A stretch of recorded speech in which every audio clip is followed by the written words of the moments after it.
Tan solo entre los meses de abril y junio del año 2019, 90 personas desaparecieron en embarcaciones que zarparon de las costas venezolanas hacia Trinidad y Tobago y las islas del Caribe.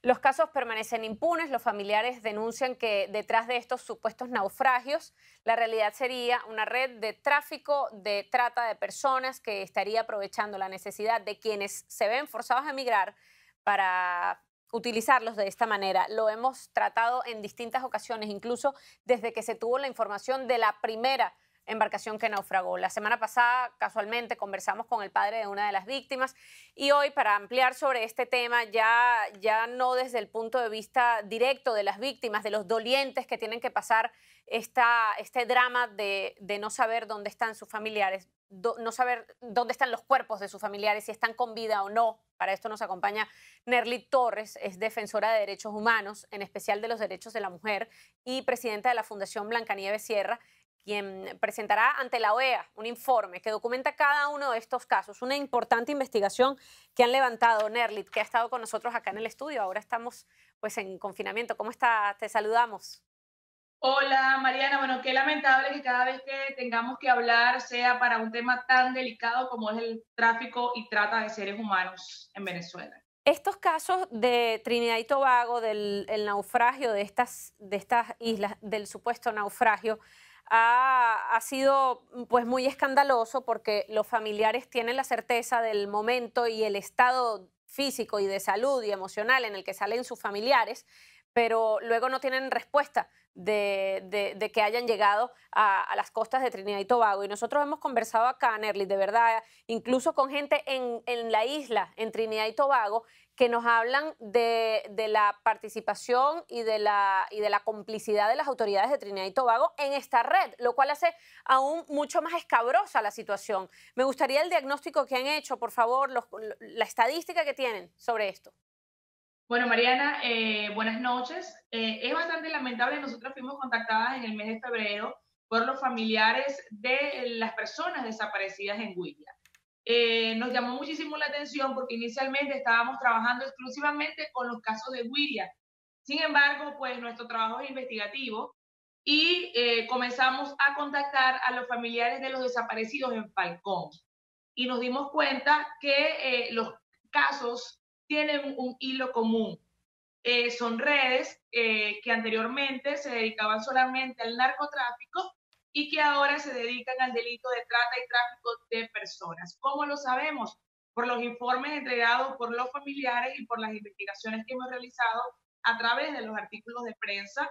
Además que Trinidad y Tobago se ha convertido en un puerto de embarque clandestino de seres humanos. Hemos podido contactar a varios familiares y ellos han realizado de verdad un trabajo extraordinario y tienen información fidedigna que demuestra que cada persona que sale de los puertos de Sucre hacia Trinidad y Tobago es vendido en la isla por $300, María. Dios mío, Nerly, porque, a ver, fíjate, yo recuerdo claramente los primeros casos que tocamos en este espacio y habían pasado, mira, horas, yo creo que no habían pasado días, eran escasas horas de el momento en que se dejaron de tener noticias de las primeras personas, específicamente en una muchacha, la recuerdo claramente, y había mucha desesperación, porque aunque presumían que eso podía haber pasado, la primera reacción de cualquier familiar es, si no lo puedo ver porque presumo que está muerto, al menos quisiera ver el cuerpo. Entonces, cuando se alimenta la hipótesis de que ellos pueden estar vivos, de que se haya dado un precio por ellos, no siento que hay como un nivel de riesgo, ¿no? De alimentar una esperanza que, ¿cómo se puede comprobar dónde están ellos, Nerlit? Bueno, los familiares han hecho un trabajo tan extraordinario que tienen artículos de prensa. ¿Por qué nosotras decimos, y aquí voy a entrar en materia, por qué nosotras decimos que hay complicidad interna? Porque los familiares realizaron las denuncias correspondientes entre los organismos competentes. En Todos sabemos que el Venezuela, Estado en de Venezuela. Venezuela, que no es un Estado, es un narcogobierno. Y resulta que para que pueda ser emitida una alerta amarilla por la Interpol, el Ministerio Público o la Fiscalía deben emitir los números de cédulas con la fotografía y con las identificaciones de estas personas que viajaron, porque se presume que están vivas. La Interpol nunca ha recibido una lista por parte del gobierno venezolano para saber si estas personas se encuentran en Trinidad y Tobago. Entonces, el tema es sumamente delicado. Lo mismo está pasando en Falcón. Sí, Sabemos que el correcto. pasado 7 de marzo se desapareció una Ujú. nueva embarcación. Lo más extraño es que desaparecen las embarcaciones con personas a bordo. Cuando una embarcación naufraga, pues obviamente lo más lógico es conseguir los cuerpos. No se consiguen los cuerpos. Hay evidencias de llamadas telefónicas donde se puede escuchar de las negociaciones que tienen los delincuentes con las personas que están esperando a los venezolanos o en Curazao o en Trinidad y Tobago. A ver, ¿qué dicen en esas llamadas telefónicas? Ese es un insumo importantísimo para la investigación. Sí, es un insumo que nosotros tenemos resguardado. Sin Ya. embargo, son comunicaciones de negociación básicamente entre delincuentes. El tema que nos preocupa es el nivel de responsabilidad del Estado venezolano. Recordemos que el Estado es el único garante de defender los derechos humanos de las personas. Y cuando el Estado no es capaz de darle respuesta a 113 familias de 2 embarcaciones de Wiria y de 2 embarcaciones de Falcón, pues definitivamente queda demostrado que es cómplice de todo este hecho que está pasando. Además que se tienen evidencias que hay complicidad no solamente en las oficinas del Ministerio Público y de la Fiscalía, sino de representantes del CONAS y del CICPC.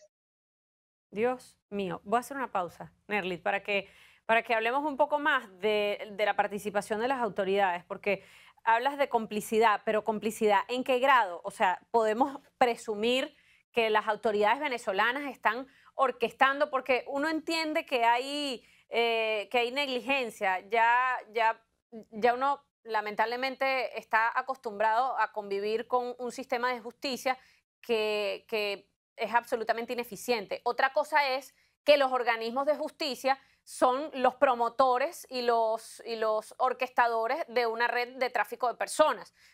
Voy a hacer una pausa para que ahondemos en eso, porque además desde Trinidad han dicho en este espacio que se presume la autoridad se presume la participación de autoridades en la isla. Vamos a hacer una pausa y ya venimos.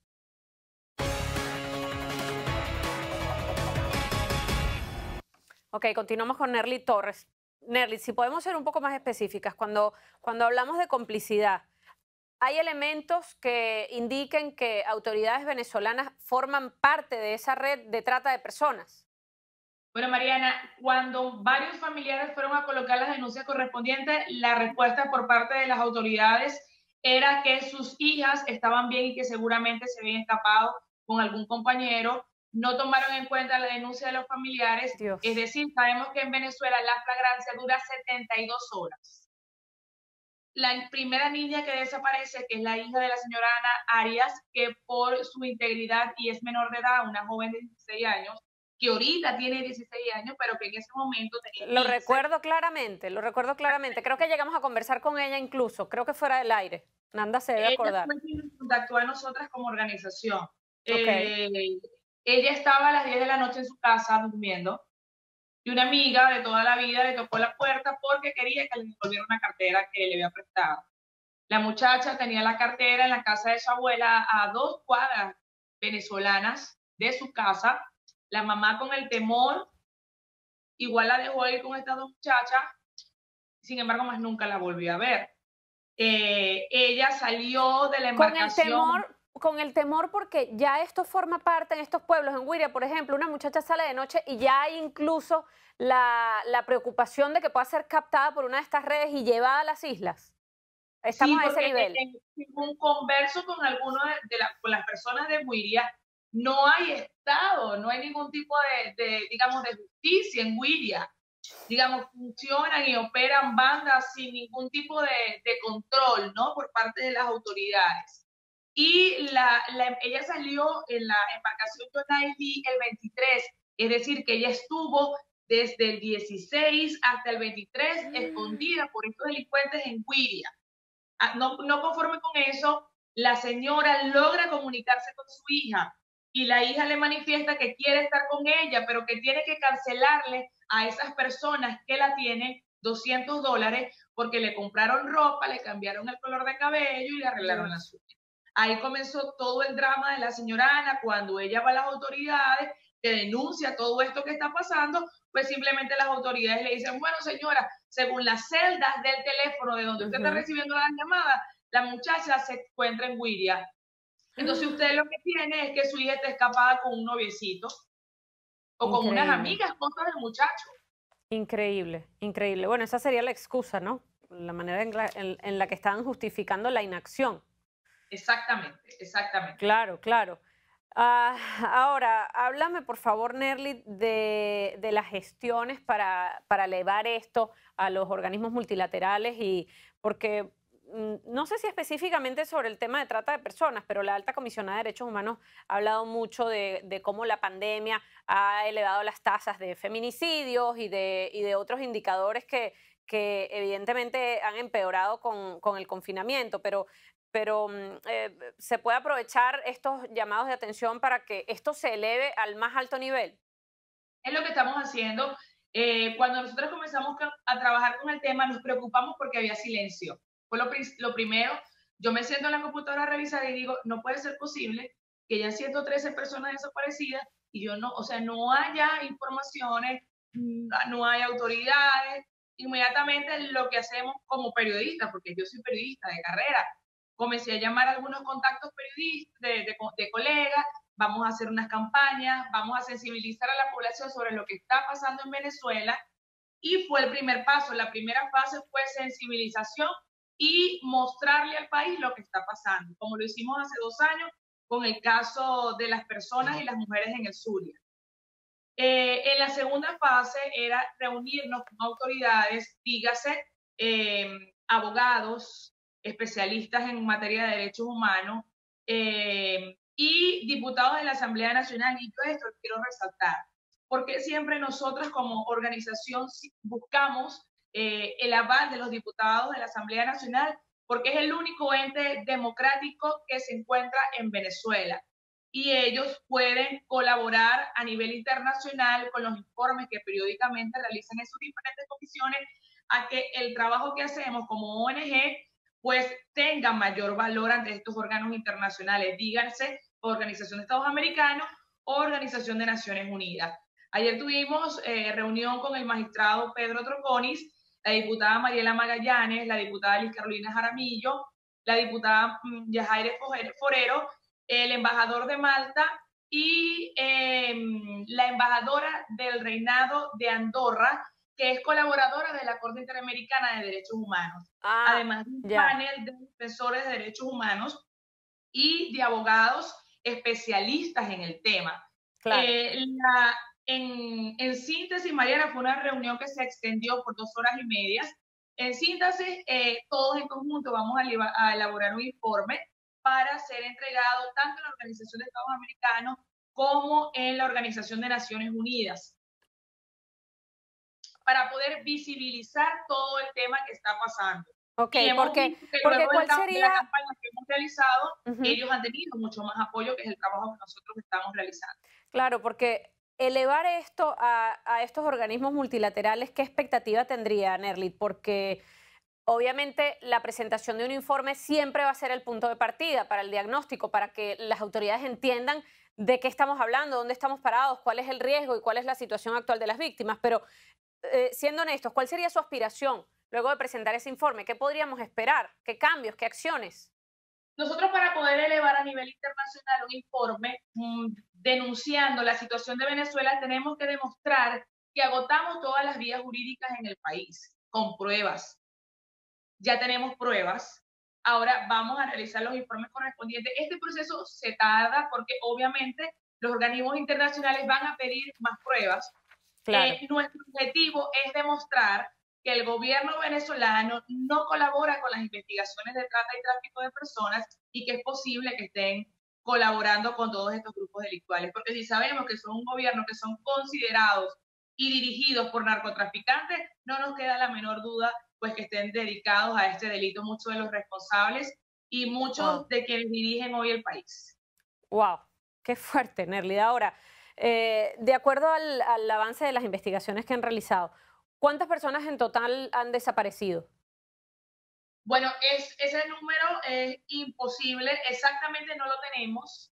Hasta el 17 de mayo, en las 4 embarcaciones, hablo de Jonailí, Ana María, la Vela de Coro y Tiraya, que fue ahorita en el mes de marzo de este año. Son Ajá. 113 personas, Mariana. 113 personas. 113 familias. Claro. De eso había una mujer embarazada de 8 meses de embarazo y Wow. 2 niños en una de las embarcaciones, que es la embarcación Ana María. ¿Usted se atrevería a dar alguna cifra de cuántas personas creen que hayan sobrevivido o si el total, si ustedes presumen que el total de estas personas estén vivas? No podríamos decirlo, sin embargo hemos visto notas de prensa publicadas en Trinidad y Tobago de varias jóvenes venezolanas que han sido localizadas en bares clandestinos. Porque Mm, nosotras hacemos énfasis que es necesario que se emita una alerta amarilla, porque si en Trinidad y Tobago existiera la lista con las fotografías de las jóvenes que claro, están desaparecidas en Venezuela, podrían ser repatriadas y vueltas y claro, devolverse a sus claro. lugares en el país. Entonces, ¿dónde están estas jóvenes que fueron localizadas en estos bares clandestinos? No sabemos. Sí. ¿Cuál es su estatus migratorio? Tampoco lo sabemos. Irregular, irregular, seguramente. Bueno, le agradezco mucho y cuente con este espacio porque no hemos dejado de hablar del tema y no lo vamos a hacer, no le vamos a bajar el volumen. Le agradezco mucho. No, gracias a ustedes por siempre abrirnos las puertas. Lo lamentable es que siempre tengamos denuncias de este tipo, pero muchísimas gracias. Así es, no, gracias, Nerlit. Y la verdad es que el nivel de la estructura, de la democracia,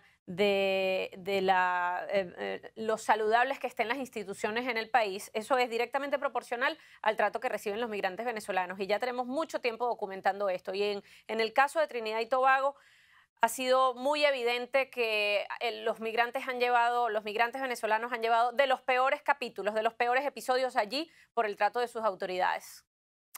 Con esto nos despedimos. Ha sido un gusto estar con ustedes. Muchos temas el día de hoy. Mañana volvemos a las 9 de la noche por TVB.